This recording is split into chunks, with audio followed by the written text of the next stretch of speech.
Si Yahweh ang aking pastol, hindi ako magkukulang.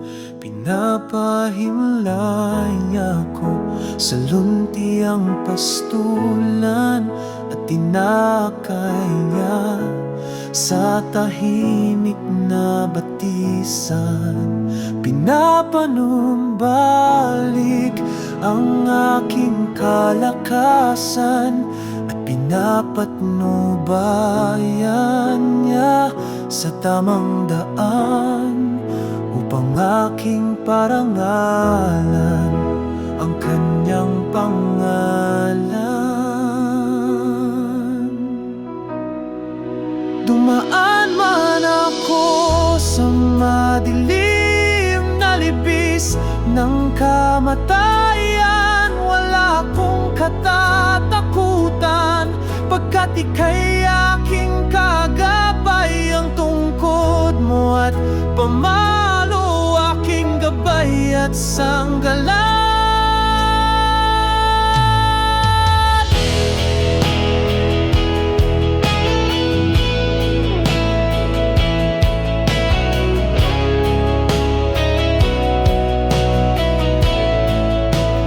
Pinaghahanda mo ako ng salo-salo, na nakikita pa nitong mga kalaban ko. Sa aking ulo langis ay ibinubuhos, sa aking saro pagpapalay lubos-lubos.